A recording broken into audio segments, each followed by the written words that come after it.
నమస్కారం. వెనుగొండ న్యూస్‌కి స్వాగతం. ఈరోజు ముఖ్యాంశాలు.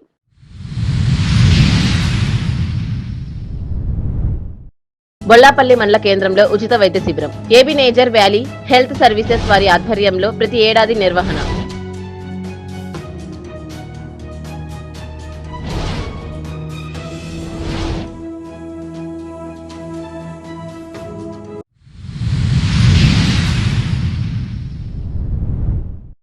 దళితులపై జరుగుతున్న దాడులను తీవ్రంగా ఖండించిన టీడీపీ ఎస్సీ సెల్ నాయకులు. నిందితులను తీవ్రంగా శిక్షించాలని డిమాండ్.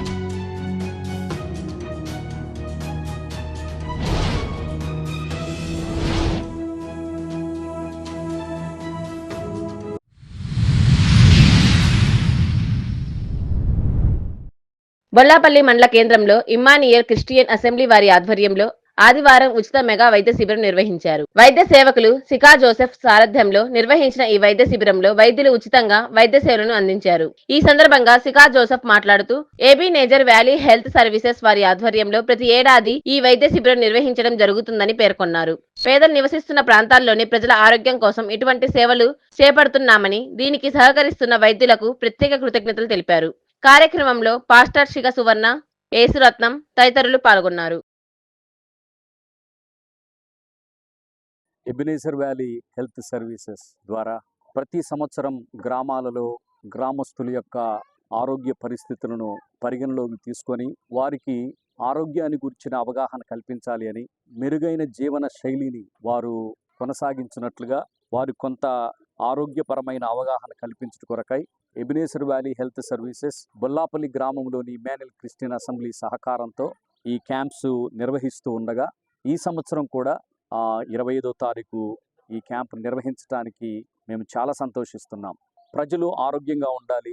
ఆరోగ్యం లేని కారణం చేత ఆర్థికంగాను మానసికంగాను ఎంతో దుర్భరమైన పరిస్థితులు ప్రజలు అనుభవించటాన్ని చూస్తూ ఉండగా ప్రభువు మాకిచ్చిన భారాన్ని బట్టి ఈ పరిచర్యను కొనసాగిస్తూ ఉన్నాం. అలాగే ఈ సంవత్సరం కూడా ఈ వైద్య శిబిరాన్ని నిర్వహించి ఈ వైద్య శిబిరంలో జనరల్ మెడిసిన్, అలాగే ఓరల్ మెడిసిన్, ఫిజియోథెరపీ, ఆప్థమాలజీ వీటన్నిటికి సంబంధించి వైద్య పరీక్షలు చేసి వారికి వైద్యాన్ని అందించాలి అని ఈ 4 డిపార్ట్మెంట్స్లో వైద్య పరీక్షలు జరిగించడానికి మేము ఈ రోజున ఈ కార్యక్రమాన్ని జరిగిస్తూ ఉన్నాం. ఈ కార్యక్రమాన్ని ఇలా జరిగిస్తూ ఉండగా ప్రతి సంవత్సరం కూడా ఎంతోమంది డాక్టర్లు సేవా భారంతో, సేవా తత్పరత కలిగిన వారు గ్రామాల్లో పేద ప్రజలైన వారికి ఉచితంగా వైద్య సేవలు అందించాలని వారు తమ వైద్య వృత్తిలో సేవా పరిచర్యను ఒక భాగంగా తీసుకొని ప్రతి సంవత్సరం కొంతమంది డాక్టర్స్ రావడము, ఈ సేవలో వారు కూడా పాలివారు కావడం మేము ఎంతో సంతోషిస్తూ ఉండగా ఈ సంవత్సరం కూడా ప్రత్యేకంగా ఏపీ సెక్రటేరియట్లో చీఫ్ మెడికల్ ఆఫీసర్గా ఉద్యోగ బాధ్యతలు నిర్వహిస్తున్న డాక్టర్ హదస్సా గారు ఈ సంవత్సరం వైద్య సేవలు అందించడానికి మాతో కూడా ఉండడం చాలా సంతోషం. వారు ఈ క్యాంప్ మొత్తంలో కూడా ప్రత్యేకమైన పాత్ర వహిస్తూ ఎంతో మందికి వైద్య సేవలు అందిస్తున్నారు. వారిని బట్టి మేము ఎంతో సంతోషిస్తూ ఉన్నాము. అలాగే డాక్టర్ రిని గత సంవత్సరంలో కూడా వారు సేవలు అందించారు. ఈ సంవత్సరం కూడా వైద్య సేవలు అందించడానికి ఈ క్యాంప్కు రావడాన్ని బట్టి మేము ఎంతో సంతోషిస్తున్నాం. అలాగే డాక్టర్ అలెక్స్, అలాగే కంటి వైద్యానికి సంబంధించి విజయ్ గారు, ఇలాగ చాలా మంది ఈ వైద్య సేవల్లో పాల్గొనడాన్ని బట్టి ఆరోగ్యంగా వారు ఉండడానికి ఏ విధమైన జీవన శైలిని కొనసాగించాలో వారి కొంత అవగాహన కలిగించి కొంచెం కొద్ది మెడిసిన్స్ను వారికి అందించి వారి ఆరోగ్యపరమైన విషయాల్లో వారికి అవేర్నెస్ కల్పించడానికి, అవగాహన కల్పించడానికి ఈ పరిచయం మాకు ఎంతో దోహదపడతా ఉంది. రాబోయే దినాల్లో కూడా ఇలాంటి సేవలు అందించాలని మేము ఎంతో ఆశిస్తున్నాం, ఎదురు చూస్తూ ఉన్నాం. ఇంకా అనేక పట్టణాల్లో, అనేక గ్రామాల్లో ఈ సేవలు కొనసాగించడానికి మేము నిరంతరము ప్రయాసపడుతూ ఎదురు చూస్తూ ఉన్నాం. ఈరోజు ఉదయం ఇక్కడ బొల్లాపల్లి గ్రామంలో విజయవాడ వారి ఎబినేజర్ వ్యాలీ హెల్త్ సర్వీసెస్ వారి ఆధ్వర్యంలోను, మరి ఇక్కడ ఉన్న చర్చ్ వారి యొక్క ఆధ్వర్యంలోను జరిగిస్తున్న ఈ యొక్క మెడికల్ క్యాంపుని బట్టి, ఇక్కడ ఈ మెడికల్ క్యాంపుకు నేను రావడాన్ని బట్టి ఎంతో సంతోషిస్తున్నాను. ఇక్కడ చేర్చి ఈ యొక్క అవకాశాన్ని కల్పించి ఈ క్యాంపు నిర్వహిస్తున్న వారికి ప్రత్యేకమైన అభినందనలు తెలియచేస్తున్నాను. ముఖ్యంగా పేదవారికి మరి అందని ద్రాక్షగా మిగిలిపోయిన మరి శ్రేష్టమైన ఆరోగ్యం, ప్రాముఖ్యమైన ఆరోగ్యం అనేది ఈ దినాలలో మరి చాలా కష్టము, ఇబ్బందికరమైన పరిస్థితులలో మరి మనం ఉంటుండగా మరి ఇటువంటి పరిసరాలలో మరి పేదవారికి వైద్యాన్ని గురించి వైద్య అవగాహన సదస్సు కలిగించటాన్ని గురించి మరి మీ అందరి మధ్యకు రావడానికి నా మెడికల్ సర్వీసెస్ కూడా అందించడానికి మరి అవకాశం ఇచ్చిన ఎబినేజర్ హెల్త్ సర్వీసెస్ వారికి ప్రత్యేకమైన కృతజ్ఞతలు తెలియచేస్తా ఉన్నాను. ఇక్కడ వస్తున్న వారు అనేకులు స్త్రీలు, చాలా మంది పెద్దవారు బీపీతో, షుగర్తో, మోకాళ్ళ నొప్పితో, మరి తలనొప్పితో, కళ్ళ మసకతో, మరి ఇలాంటి సమస్యలు ఉన్నవారు, అలాగే బీపీ షుగర్లు ఉన్నవారు మరి అనేకులను ఇక్కడ చూడడం జరుగుతుంది. వారందరూ కూడా వారి యొక్క సమయాన్ని వారు వెచ్చించి మరి అందింపబడుతున్న ఈ యొక్క వైద్య శిబిరానికి వచ్చి సద్వినియోగం చేసుకోవాలని కోరుతున్నాను. వారికి ఇవ్వబడుతున్న వైద్య సూచనలు, అలాగే వైద్య మందులు కూడా, మరి వైద్య సదుపాయం కూడా ఇక్కడ ఉంటుండగా దాన్ని సద్వినియోగం చేసుకోవాలని గ్రామ ప్రజలందరినీ కోరుతూ ఉన్నాం. అలాగే వారి యొక్క ఆరోగ్య విషయమైన సమస్యలు మరి ఇంకేమైనా ఉన్నప్పటికీ కూడా వారు వచ్చి సంప్రదించడానికి ప్రతి విధమైన మరి అవకాశం ఇక్కడ ఉంటుండగా కళ్ళ దృష్టికి సంబంధించిన ఆఫ్థల్మాలజీ అయితేనేమి, పళ్ళకి సంబంధించిన డెంటల్ డాక్టర్స్ అయితేనేమి, మరి ఇక్కడ ఆరోగ్య జనరల్ మెడిసిన్ అంటే టోటల్ మీ బాడీలో ఉండే ప్రతి సమస్యకు కావలసిన పరిష్కారాలు మా మధ్య దొరుకుతాయి కనుక మీరు తప్పనిసరిగా వచ్చి దీన్ని సద్వినియోగం చేసుకోవాలి. కోవిడ్ మరొకసారి మరి దాని యొక్క పంజా విసురుతుందని మనము టీవీల్లో మరి మాధ్యమాల్లో వింటూ ఉన్నాం. తగు జాగ్రత్తలు తీసుకుని మరి ప్రజలందరూ అప్రమత్తంగా ఉండాలని కూడా మరి కోరుకుంటూ ఉన్నాం. వైద్య సూచనలు, వైద్యులు ఇచ్చే సూచనలు తప్పకుండా ఇది చేయాలి. ఎండ కూడా విపరీతంగా మనం ఎండాకాలంలో ఉన్నాం కనుక మరి విరోచనాలు, ఎండ దెబ్బ ఇలాంటివన్నీ ఉంటున్నాయి. వాటి విషయంలో కూడా జాగ్రత్తగా ఉండి చల్లటి నీరు, మజ్జిగ ఎక్కువగా తీసుకుంటూ, కొబ్బరి బొండా నీళ్లు ఇవన్నీ తాగుతూ మరి మీ ఆరోగ్యాలు జాగ్రత్త పరచుకోవాలని మరొకసారి సూచిస్తున్నాం. దళితులపై జరుగుతున్న దాడులను తీవ్రంగా ఖండిస్తున్నట్లు టీడీపీ ఎస్సీ సెల్ నాయకులు పేర్కొన్నారు. ఈ సందర్భంగా టీడీపీ కార్యాలయంలో ఏర్పాటు చేసిన విలేకరుల సమావేశంలో వారు మాట్లాడుతూ, ఓ దళిత విద్యార్థిపై దాడి చేసి అనైతికత చర్యలకు పాల్పడిన వారిని తీవ్రంగా శిక్షించాలని డిమాండ్ చేశారు. ఈరోజు పల్నాడు జిల్లా వినకొండ నియోజకవర్గ తెలుగుదేశం పార్టీ కార్యాలయంలో వినకొండ నియోజకవర్గ ఎస్ఎస్ఎల్ ఆధ్వర్యంలో ప్రెస్ మీట్ పెట్టడం జరిగింది. అయితే ఒక వారం క్రితం తిరుపతిలో జేమ్స్ అనే కుర్రాడిని కొంతమంది అగ్రకుల నాయకులు అతను కొట్టి అతని నోట్లో మూత్రం పోసి పెద్దిరెడ్డి రామచంద్రారెడ్డి, మాజీ మంత్రి పెద్దిరెడ్డి రామచంద్రారెడ్డి అనుచరులు ఒక నలుగురు కలిసి జేమ్స్ అనే కుర్రాడిని హింసపెట్టి నోట్లో మూత్రం పోసి అతన్ని ఎంతో బాధపడి కాళ్ళతో తన్నటం జరిగింది. అయితే మేము తీవ్రంగా ఖండిస్తున్నాము. ఎందుకంటే దళితులైతే చదువుకోకూడదా, దళితులైతే బజార్లో తిరగకూడదా? వాళ్ళని కొట్టి మీరు వాళ్ళ నోట్లో మూత్రం పోయటం ఎంత అహంకారం, ఎంత ఇది మీకు. అదే వైఎస్ఆర్ పార్టీ అధికారంలో ఉన్నప్పుడు ఎన్నెన్నో దారుణాలు అక్రమం చేశారు.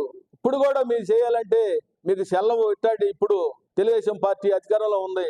జాగ్రత్తగా మీరు ఒళ్ళు దగ్గర పెట్టుకొని పెద్దిరెడ్డి రామచంద్రారెడ్డి అతని అనుచరులు ఒళ్ళు దగ్గర పెట్టుకొని మీరు జాగ్రత్తగా మసులుకోండి ఇప్పుడైనా, లేకపోతే చాలా ఇబ్బంది పడతారు. మీరు ఈ రాష్ట్రంలో ఉన్న దళిత నాయకులందరూ మిమ్మల్ని చీకొడుతున్నారు. ఎందుకంటే ఆ రోజు పెద్దిరెడ్డి రామచంద్రారెడ్డి మీకు కానీ, మీ అబ్బాయి ఎంపీ కానీ, మిథున్ రెడ్డి కానీ ఓట్లేసింది మా దళిత నాయకులు. మీకు ఓట్లేసి మమ్మల్ని గెలిపించారు మీ ఇద్దరిని. ఆ బుద్ధి అనేది మీరు తెలుసుకోవాలి. తెలుసుకోకపోతే రాబోయే రోజుల్లో చాలా మీరు ఇబ్బంది పడతారు. ఎందుకంటే దళితులే చదువుకోకూడదా? మీరు ఎందుకు వాళ్ళ మీద మిమ్మల్ని ఏమైనా కొడితే కొట్టేవాళ్ళ, తిడితే తిట్టేవాళ్ళ? ఆ కుర్రోడిని ఆ రకంగా నోట్లో మూత్రం పోసి ఎంత ఇబ్బంది పెట్టడం మాకు రాష్ట్రంలో దళిత నాయకులు అందరమే మేమందరం ఖండిస్తున్నాము, తీవ్రంగా ఖండిస్తున్నాం. ఇకనైనా బుద్ధి తెచ్చుకొని పెద్దిరెడ్డి రామచంద్రారెడ్డి మీ వర్గానికి, మీ మనుషులకి జాగ్రత్తగా ఇకనైనా పద్ధతులు తెచ్చుకోకపోతే చాలా మీరు ఇబ్బంది పడతాయి. ఈ రాష్ట్రంలో మిమ్మల్ని ఎక్కడికి వచ్చినా కానీ మిమ్మల్ని తెలియకుండా చేస్తాం. మా దళిత నాయకులు అందరూ ఖండిస్తూ సెలవు తీసుకుంటున్నాం. ఈ వేదికను అలంకరించినటువంటి ఎస్సీ సోదరులకి, సీనియర్ నాయకులకి నా హృదయపూర్వక ధన్యవాదాలు. మేము ఇక్కడ చేరి ఉన్న కారణం పెద్దిరెడ్డి రామచంద్రారెడ్డి గారి అనుచరులతో కూడుకుని ఒక దళిత యువకుడిని దారుణంగా హింసించి తన నోట్లో మూత్రం పోసి అవమానకరంగా ప్రవర్తించినటువంటి ఆ పెద్దిరెడ్డి రామచంద్రారెడ్డి గారిని, ఆయన అనుచరులని ఒళ్ళు దగ్గర పెట్టుకొని ముందుకు సాగాలని కోరుకుంటున్నాం. లేదంటే ఇది ఇంకొకసారి పునరావృతం అయితే దళితులంతా ఏకతాటి మీదుగా రాష్ట్రంలో ఉన్నటువంటి ఎస్సీ నాయకులంతా ముందు చేరి తగిన శాస్తి మీ రాజకీయ నాయకులకు, అగ్రవర్ణాలకు, పెద్దిరెడ్డి రామచంద్రారెడ్డి వర్గీయులకి బుద్ధి చెబుతారని ఈ ప్రెస్ ద్వారా కోరుకుంటూ, మీరు ఒళ్ళు దగ్గర పెట్టుకొని ప్రవర్తించాలని కోరుకుంటూ, నాకు ఈ అవకాశం ఇచ్చినటువంటి పెద్దలకి మరొకసారి ధన్యవాదాలు తెలుపుకుంటూ సెలవు తీసుకుంటాను. ఈరోజు పల్నాడు జిల్లా వినుకొండ నియోజకవర్గం తెలుగుదేశం పార్టీ కార్యాలయంలో గౌరవ శాసనసభ్యులు ప్రభుత్వ చీఫ్ విప్పు గారి యొక్క సహకారంతో దళితులు ఐకమత్యాన్ని చాటు నిమిత్తమై మరి తెలుగుదేశం పార్టీ కార్యాలయంలో ప్రెస్ మీట్ పెట్టడం జరిగింది. దానికి ప్రత్యేకంగా ఆంజనేయులు గారికి ప్రత్యేకమైనటువంటి ధన్యవాదాలు తెలుపుతున్నాము. ముఖ్యంగా ఆంధ్ర రాష్ట్రంలో ఈ మధ్య కాలం నుంచి కానీ, గతంలో గడిచిన కాలం నుంచి కానీ దళితుల మీద చాలా తీవ్రమైనటువంటి దాడులు జరుగుతూ ఉన్నాయి. అవి మానవ సమాజము అభినందించే దాడులు కావు. సిగ్గుతో తల ఉంచుకునేటువంటి సమస్యలతో మరి ఆ విధంగా దాడులు జరుగుతున్నాయి. మరి తిరుపతిలో మరి దళిత విద్యార్థి పైన దాడులు చేసి మరి వాళ్ళని భయంకరంగా చిత్రహింసలు పెట్టి వారి నోట్లో మూత్రం పోసి మరి వాళ్ళని ఆ విధంగా హింసించి బాధ పెట్టడము, అది యావత్తు ఆంధ్ర రాష్ట్రంలో ఉన్నటువంటి ఎస్సీ సామాజిక వర్గానికి చాలా తలవంపులుగా, చాలా అవమానకరంగా ఉంది.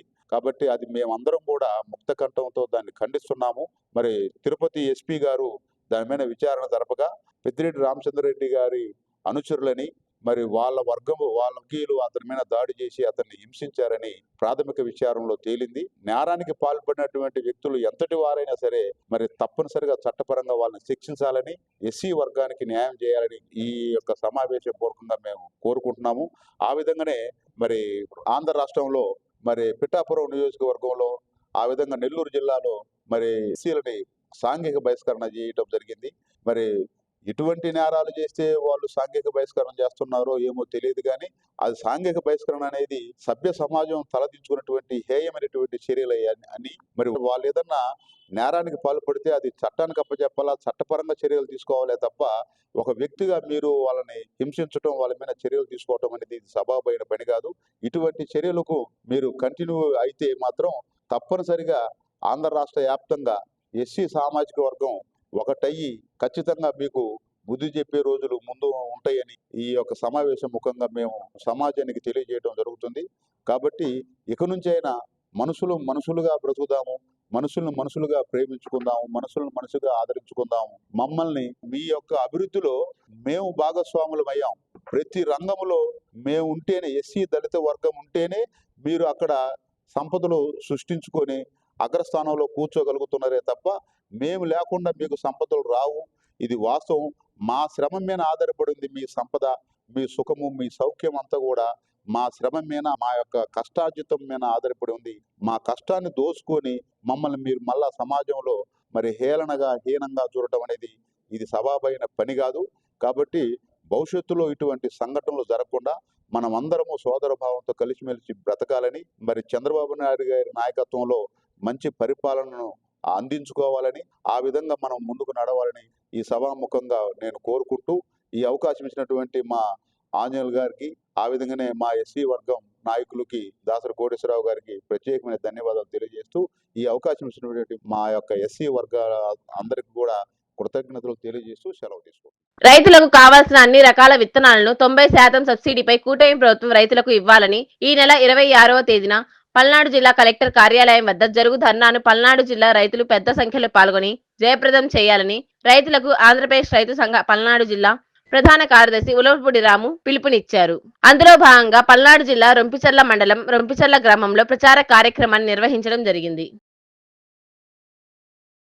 ఛత్తీస్గఢ్లోని నారాయణపూర్ జిల్లాలలో జరిగిన ఎన్కౌంటర్లో మరణించిన వారి మృతదేహాలను వారి కుటుంబాలకు అప్పగించాలన్న హైకోర్టు తీర్పును తక్షణమే అమలు చేయాలని ప్రజా సంఘాల నాయకులు డిమాండ్ చేశారు. వారితో శాంతి చర్చలు జరపాలని కోరారు. వినుకొండలోని పార్టీ కార్యాలయంలో సిపిఐ లిబరేషన్ పల్నాడు జిల్లా నేతలు పునరుద్ఘాటించారు. కేంద్ర ప్రభుత్వం రాజ్యహింసని కొనసాగిస్తుంది. ఏదైతే భారత రాజ్యాంగంలో ఉందో పాలక వర్గాలకి భిన్నమైనటువంటి పద్ధతుల్లో కార్యకలాపాలు సాగినప్పుడు చట్టప్రకారంగా వాళ్ళని అరెస్ట్ చేసి జైల్లో పెట్టి కోర్టు ద్వారా తగిన శిక్షలు వేయొచ్చు. కానీ ఒక కేంద్ర ప్రభుత్వం ఈ రకమైన ఒక నరరూప రాక్షసులాగా మరి అమాయకమైన గిరిజనుల్ని, ఆదివాసులను చంపడం అనేది ఈ ప్రజాస్వామ్య దేశంలో ఇది సరైన పద్ధతి కాదు. దేశంలో ఉన్నటువంటి వామపక్ష మేధావులు, విద్యావేత్తలు అందరూ కూడా శాంతి చర్చలు జరగాలని, ఈ దేశంలో ఇలాంటి ఘటనలు జరగకూడదని, దీని ద్వారా దేశాభివృద్ధిలో కూడా చాలా ఇబ్బందికరమైన పరిస్థితులు వస్తాయని, ముందుగా మావోయిస్టులు ఈ యొక్క విరమించి శాంతి చర్చలు సిద్ధం కావాలని చెప్పినప్పుడు వాళ్ళు అన్ని విధాలు కూడా సిద్ధపడుతున్నప్పుడు కేంద్ర ప్రభుత్వం మొండి వైఖరితోటి ఇవాళ అయితే ఆదివాసులు గిరిజనులు ఉన్నారో ఆ ప్రాంతాల్లో ఉండే ఖనిజ సంపద మొత్తాన్ని కూడా మరి కార్పొరేట్ శక్తులకు ఒప్పచెప్పడం కోసం ఇవాళ మాటకాండను కొనసాగిస్తున్నారు. ఇది భారతదేశం లాంటి ప్రజాస్వామ్య దేశంలో ఇది కరెక్ట్ అని కాదు. ఇప్పటికైనా సరే ఎమ్మటే ఈ కగార ఆపరేషన్ ఆపేసి శాంతి చర్చలు జరిపి ఈ దేశ పౌరుల్ని మరి ప్రజాస్వామ్యయుతంగా ఉండేటువంటి అవకాశాలను కల్పించవలసిందిగా సిపిఐఎంఎల్ లిబరేషన్ పార్టీ తరఫున విజ్ఞప్తి చేస్తూ ఇప్పుడు పాకిస్తాన్ తో చర్చలు జరిపి యుద్ధాన్ని ఆపేయగలిగినప్పుడు స్వదేశంలో ఉన్న పౌరులతోటి శాంతి చర్చలు జరిపి సమస్యలు పరిష్కారం కొనుక్కోవడానికి అనేకమైన మార్గాలు ఉన్నాయి. కానీ ఆ వైపున కాకుండా ఒకవైపున మరి కేంద్ర మంత్రి లాంటి వాళ్ళు మేము 2026 సంవత్సరానికి ఈ దేశంలో మావోయిజం లేకుండా చేస్తామనేది ఆయన యొక్క అహంకారానికి ఈ పాలక వర్గాల యొక్క రాక్షసత్వం నిదర్శనంగా కనపడుతుంది. ఇవాళ ఈ దేశంలో మావోయిస్టులు ఏమేమి చెప్తున్నారో అది ప్రజలకు ఉపయోగపడితే ఆ సమస్యలన్నింటినీ పరిష్కారం చేస్తే ఈ దేశంలో మావోయిజం లేకుండా పోతుంది తప్పితే ఇవాళ అదొక శాంతి భద్రత సమస్యగా తీసుకొని వాళ్ళని కాల్చడం ద్వారా లేకపోతే రక్తపాతం చిందించడం ద్వారా భయభ్రాంతులు చేయడం ద్వారా ఈ దేశంలో మేము శాంతిని నిలబడతాం అనేది పాలక వర్గాల యొక్క మొండి వైఖరి. ఇది ఒక అమాయకత్వాన్ని కూడా భారతదేశ చరిత్రలో ఎక్కడ కూడా ఈ విధమైనటువంటి మరి ప్రపంచ దేశాల్లో అనేక దేశాల్లో పోరాటాలు జరిగినప్పుడు చర్చలతోటి సామరస్యపూర్వకంగా చర్చించుకొని ప్రజాభిప్రాయాలను ప్రజా సమస్యలను పరిష్కరించడం వెళ్ళారు తప్పితే ఈ రకమైన భారతదేశంలో ఎప్పుడు అవలంబించలేదు. ఇప్పుడైనా కేంద్ర ప్రభుత్వం వెంటనే ఈ యొక్క యుద్ధాన్ని ఆపేసి మరణకాండను ఆపేసి ఆదివాసులకి గిరిజనులకి వాళ్ళని రక్షణ కల్పించేసి చర్చల ద్వారా సమస్యలను పరిష్కారం చేసుకోవడం తప్పితే మరో మార్గం లేదనేది కూడా సిపిఐఎంఎల్ లిబరేషన్ పార్టీ అభిప్రాయపడుతుంది. ఈ యొక్క ఏదైతే ఇవాళ మరణకాండలో చంపబడ్డారో వాళ్ళందరి సేవలు కూడా సుప్రీంకోర్టు యొక్క నిర్ణయాలకి ఆర్డర్కి అనుగుణంగా వాళ్ళ బంధువులకి ఆ శవాలను అప్పగించాలని కూడా డిమాండ్ చేస్తున్నాము. ఇటు సిపిఐఎంఎల్ లిబరేషన్ గుంటూరు జిల్లా కమిటీ. వినుకొండ మండల ప్రజా పరిషత్ కార్యాలయంలో ఎంపీడీఓ పుట్టారెడ్డి అధ్యక్షతన ప్రపంచ పర్యావరణ దినోత్సవ కార్యక్రమం నిర్వహించారు. అన్ని గ్రామ పంచాయతీల్లో సింగిల్ యూజ్ ప్లాస్టిక్ నిషేధంపై ప్రజలకు అవగాహన కల్పించాలని ఎంపీడీఓ అన్నారు. ప్రతి ఒక్కరు మొక్కలు నాటి పర్యావరణాన్ని పరిరక్షించాలని కోరారు. వినుకొండ సమాప్తం. తిరిగి రేపటి న్యూస్ కలుద్దాం. అంతవరకు సెలవు. నమస్కారం.